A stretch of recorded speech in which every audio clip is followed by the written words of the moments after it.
But yesterday, Jimmy Haslam spoke to the media, and he basically took responsibility and full blame for the Deshaun Watson trade. So he said, and I'm gonna just kind of not verbatim, but kind of quote this a little bit. He basically said the trade was a mistake and it was a big swing and a miss. So, and the Browns are going to have to dig out from that situation. So before I give you my opinion, what's your take on Jimmy Haslam kind of admitting fault to that trade? So it was important that the owner of this team say that. And it's everything everybody knew anyhow. Mm-hmm. And I can just see the boardroom where Jimmy Haslam says the missing element of this team is having a quarterback that we take that off of the table. I'm so sick of hearing the quarterback story in the Cleveland Browns. Let's overpay. Let's nail it down so we can move on to other things. Instead of allowing the football people to pick your quarterback, he wanted to use money to be able to take that off of the board. Yeah. And he messed up. And so it's a learning experience. And I think he learned a valuable, very expensive freaking lesson. Yeah.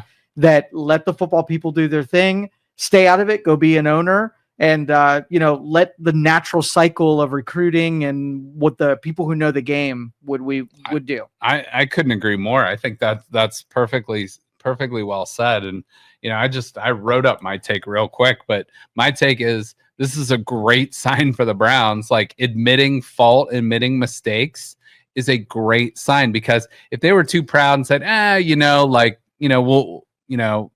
we'll see if Deshaun comes back from it. No, it's just like they're pulling the Band-Aid.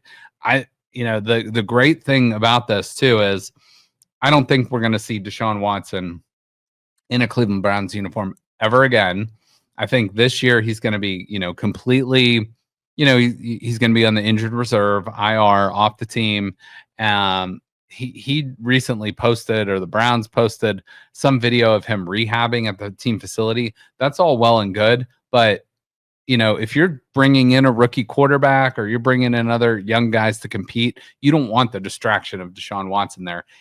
But getting back to Jimmy Haslam, I think this was a huge step, and we give Jimmy Haslam a lot of shit, like the fan base, but to his credit, he spends more money on his football team than any other owner in the National Football League. And maybe that's by his own fault, making some trades, obviously, like the Deshaun Watson signing, giving him a guaranteed $230 million contract.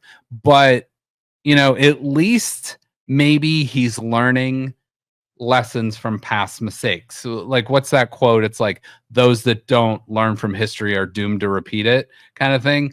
And it's like, Jimmy Haslam, he's been around the league long enough that maybe he's like, okay, maybe, like you said, let the football people do their thing, let the money people do their thing. I'll be the owner. I'm going to make a lot of money, and I'm also going to write a lot of checks. And, you guys put this team in the best position to succeed. I love it. So let me just put it into perspective. Yeah. So this is the field goal perspective, or field goal paradox. Okay. Right? So the coach calls like a field goal ties the game and a 2-point conversion wins. So the coach elects to do a field extra point. Extra point wins the game, or ties the game. 2-point conversion wins. Okay. And so the coach who calls for the 2-point conversion, if it's successful, he's a genius. Yes. And if it's not successful, he's a freaking idiot. Mm-hmm. And that is sort of the paradox, is if Deshaun Watson added stability, won games, took you to the playoffs, that call would have been Jimmy Haslam, genius, great. Right. But since it didn't work out, it's like, oh no, let it go down to the football people. There are gambles that happen in the game every stinking day. Absolutely. And honestly, judgmental as we are as football fan base, we get to decide whether or not what we would have done in that same perspective. If sort of like the quarterback position was the cancer of your team, and it seemed like it would disrupt every other position, and it would dominate all of the conversations, and it would be milking all of your money. As an owner, would you not say, let's take that off the table and remove that distraction. Yes. And even if gambling is the way that you do it. Exactly. Yeah. And you know, with Baker, I think the Browns realized they had something in him. Then that injury happened. And then it's kind of felt like he wasn't the same guy. And, you know, to the Browns, you know, credit, to the Browns' defense, I should say, is, you know, Baker was out of the league. Like, a lot of people are like, well, why didn't you just keep on? Like, there weren't teams just handing out contracts to Baker. All 32 teams, including the Browns, could have signed him and re-signed him. And it took a year and a half for him to finally catch back with Tampa. He was on, I believe, the Browns, and then the Panthers, and then you know, 2 other teams, I believe, and then until he landed in Tampa. But like you said, it's like, if that Deshaun Watson trade works, you look so smart. Heck but yeah. But the thing that is like a double negative for the Browns is it didn't work. And you caught all that bad PR from it too, with all the off the field stuff. It's like, if you could go back and make the deal with the devil or whatever and say, like, all right, I'm going to bring on Deshaun Watson, but I know he's going to be good. Like, you can never guarantee that, but that's what I think. That's what made it a gamble. That's the only reason Watson was available in that deal, is because he came with all of those, you know, that bad blood and that bad PR and whatever. Strings attached for sure. Him. And how quickly, if he would have been a performer and put that behind him, and he won, you know, playoffs, how quick would the fan base forgive him? A lot of people are willing to forget when your team is winning. You know, like all the outside noise, all the distractions, all the failures seem to go away. Past failures, I should say, seem to go away when your team's winning. So winning cures a lot of ills, for 100%. Sure. And the Browns are in, I want to get your opinion on this too, because the Browns are kind of in an interesting situation right now, where are they trying to win now, or are they trying to rebuild? Because you bring back Myles Garrett, you sign him to a record contract, whereas if you traded him, punted on him, you recoup a lot of assets. You also maybe temporarily are under more financial cap strain for this year, but then that puts you in a better draft position for next year.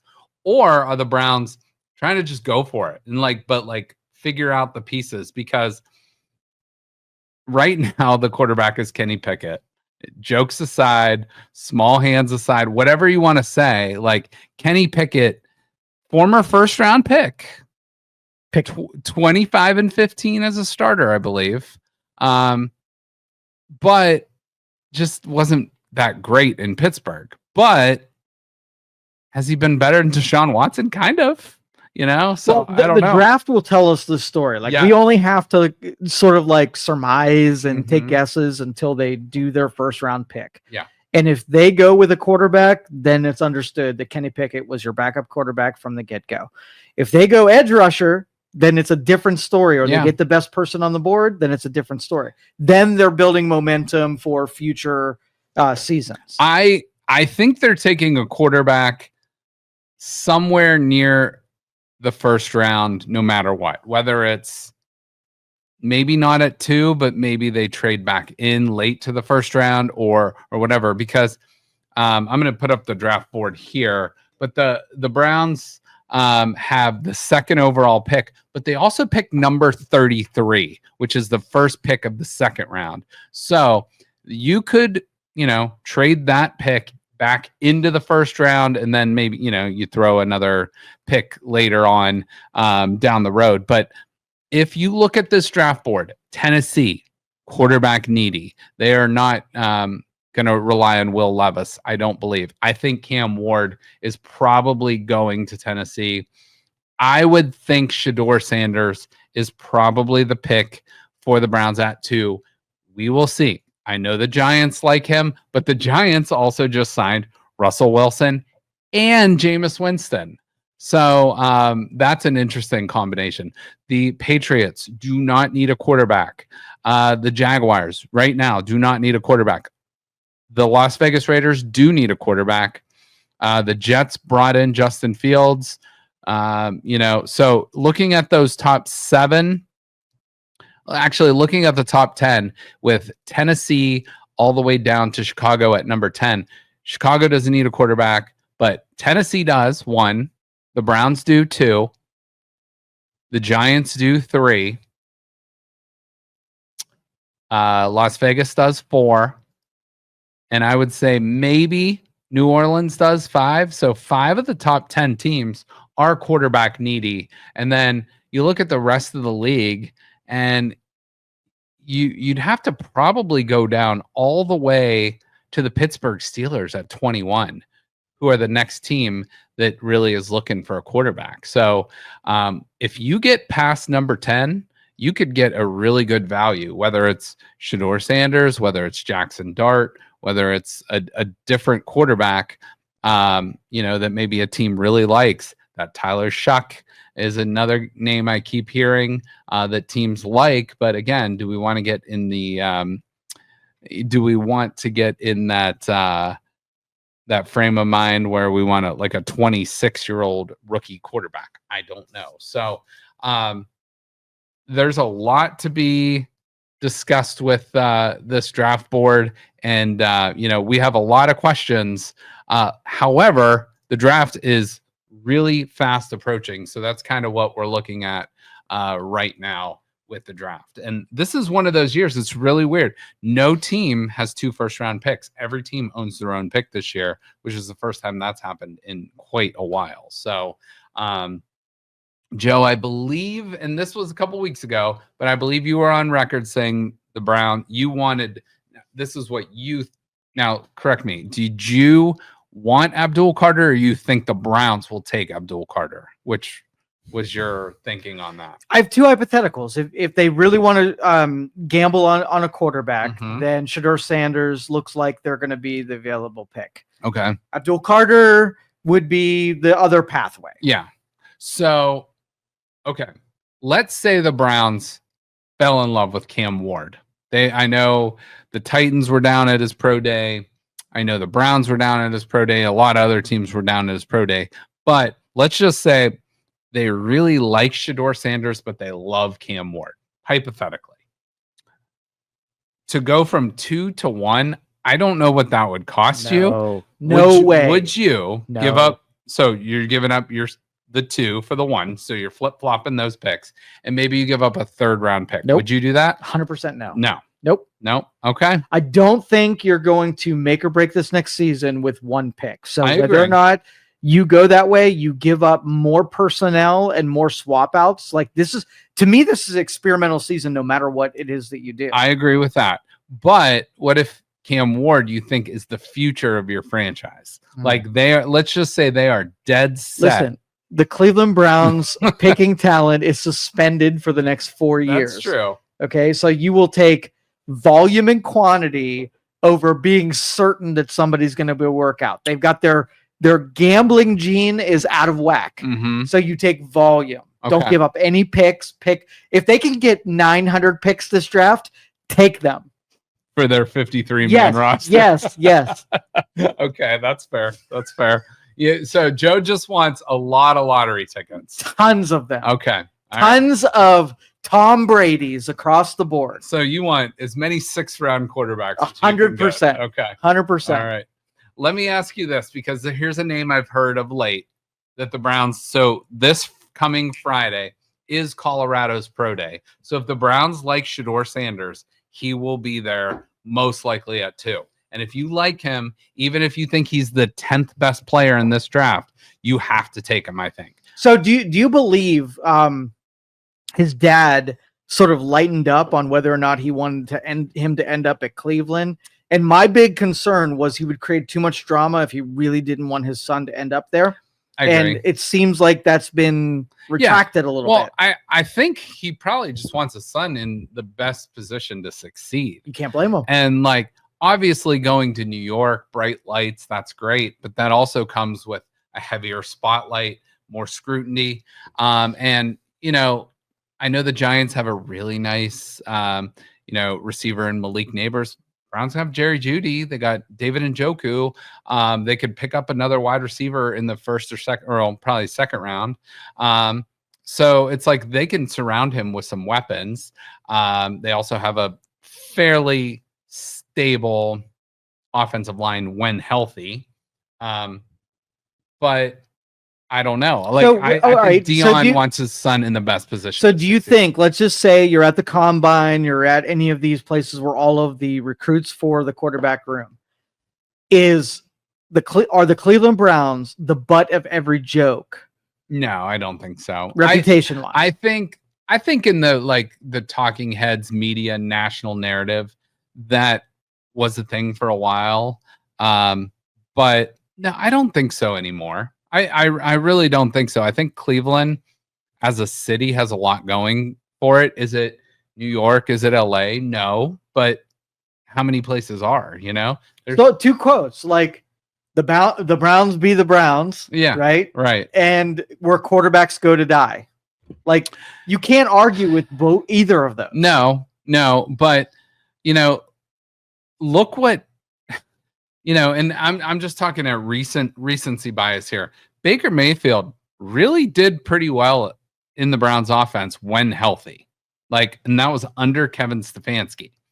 Joe Flacco came in and thrived, but it seems like the quarterback that doesn't have success in Stefanski's system is Watson. And even look at Jameis Winston last year. Outside of the interceptions, which there were a lot of, he threw for a ton of yards with hardly any running game. So I don't know. I think Shedeur Sanders is a really solid pocket passer, good accuracy, is smarter than people probably give him credit for. I don't think he's quite the athlete that Cam Ward is. Cam Ward is more of the, gunslinger type, whether you want to compare him to a Brett Favre or maybe even a Deshaun Watson, of former, of the Houston Deshaun Watson. So I don't. If you had to pick between those two, which would you go? Well, I would just go based on what scouts seem to say, that Cam Ward has the higher upside, and I would always take the guy with the higher ceiling. Even if they has a lower floor, I think I take the higher ceiling, because it all comes down to quarterback no matter what in the NFL. If the Browns had they had the number 1 defense in the NFL, right? 2 years ago. And, they won all those games with all those different starting quarterbacks, but where did it get them? It got them a first round exit in the playoffs. If you had Patrick Mahomes to that team, if you had Josh Allen to that team, if you had, Joe Burrow to that team, whatever it might be, when you have a quarterback, you have a chance, is kind of what I'm saying. But you have to have an offensive line to be able to make sure they don't get dead. Joe Burrow doesn't have much of an offensive line. But although he struggled in consistencies over the last 2 years. And he's also been injured because, you kill the quarterback, that's a bad thing. So no, you're not wrong. You need, and football is truly the biggest team sport where you need all 11 guys on the same page. And how many of our offensive line were first-year starters that weren't, fill-ins from the bench squad? All I care about is Jed Wills will not be back. Jed Wills. Jack Conklin's good. He's healthy is good. If you can get DeJuan Jones staying healthy, and if you can get, whoever else you plug in there, Joel Bitonio's coming back. You got, Teller's still there. Hopefully the center position was kind of a rotating thing last year. So if we spent a lot of our draft capital on building that offensive line, and we didn't go heavy on adding another edge, no more, linebackers or whatever, which would mean that our defense would be very similar to last year. Would you be okay with last year's version of it, but an improved offense? I think in the NFL, you have to score points. I think, I don't know how many points the Browns scored per game last year, but it wasn't very many. And if you look at teams like the Pittsburgh Steelers, it's like that's what's holding that team back. Like the defense was okay. They kind of struggled towards the end of the season, but their defense kept them in so many games and they won so many grinded out games. But that is not the recipe for success, throughout the season. I think you have to be able, and there's always the old adage, yes, defense wins championships. And I don't disagree with that, but you also have to put up points. A dead quarterback really works against your point scoring. Yeah, you don't want to be snapping the ball. Yeah, like Bobby Boucher's playing right tackle, and he was, on the practice squad last year kind of thing. That's a bad thing. That would not be a good thing. No. Well, then just give him some good water. You might be okay. So the one other player I do want to talk about, we haven't spent much time on, is Travis Hunter. He is the corner / wide receiver. He won the Heisman Trophy last year. And I don't know. I think the Browns think of him as a wide receiver. I don't know what other teams around the league think of him, but obviously he played like 90% of the snaps for Colorado last year at wide receiver and corner. So if you, Joe, are picking for whether it's the Browns or whether it's the Patriots or the Titans or whoever, and you have a chance to take Travis Hunter, and I know you don't follow college football a ton, but the dude is awesome on both sides of the ball. But is he the best corner in this draft? Probably. Is he the best wide receiver in this draft? I don't think so. Maybe, but we haven't seen him just exclusively play one position. And at the NFL, you're not going to be able to play full time on both. It's just not doable.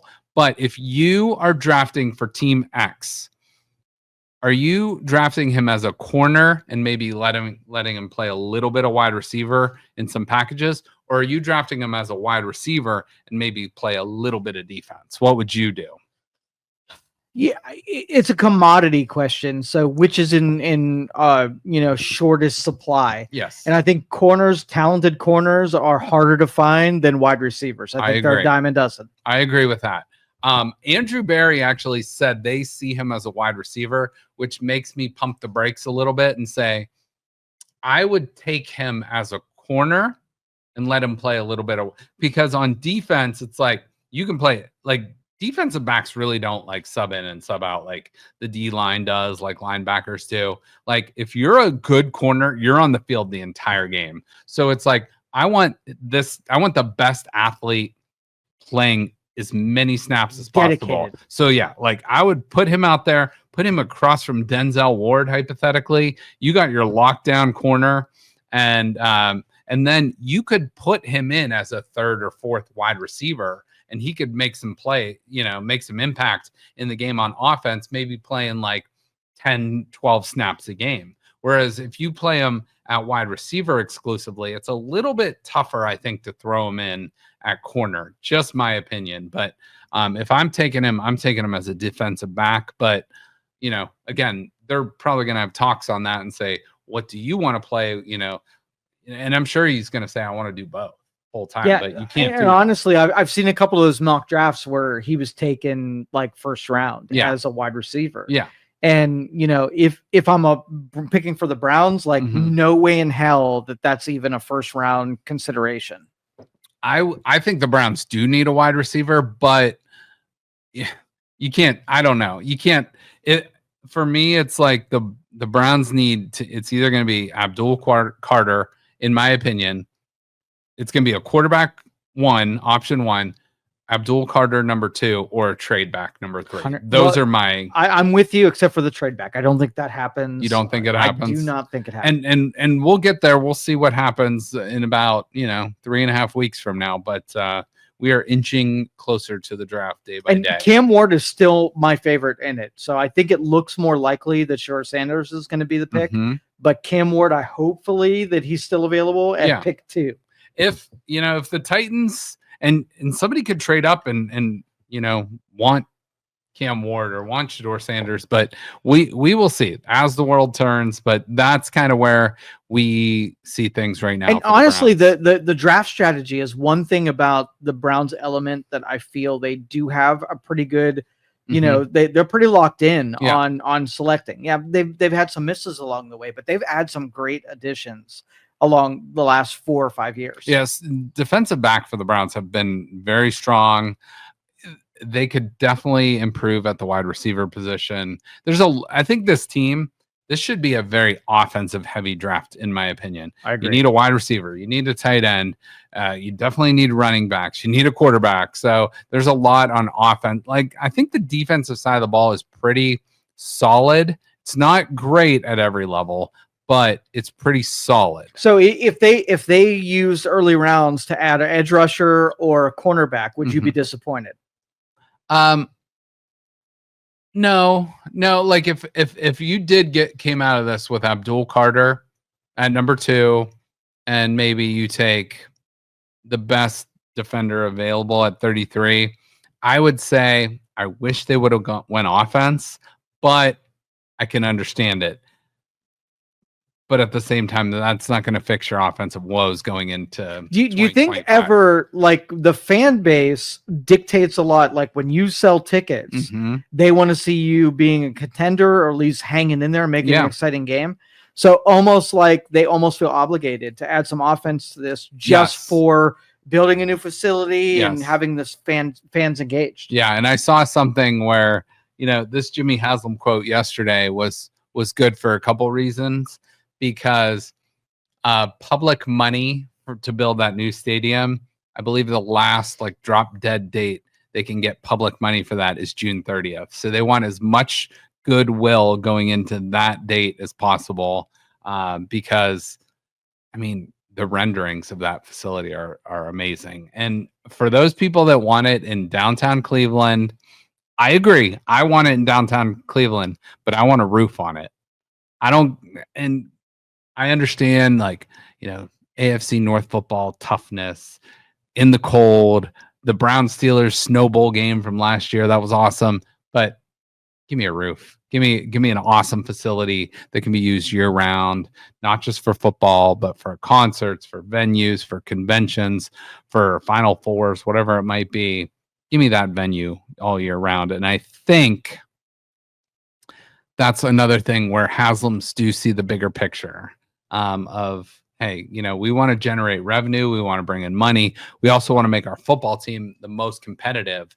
But I think, you know, from here to whenever that stadium opens, 2028, 2029, there's not going to be many players on this Browns team going into that stadium. Maybe Myles Garrett, if he's still around towards the end of his career, or maybe Shedeur Sanders or Cam Ward are there, and they're getting into the prime of their career then as well. I'll make a prediction. By June, the Browns will be undefeated. 100% chance. I agree with you. 100%. You want to bet on that? Lock it. That's our lock of the day. Browns will be undefeated in June. I love it.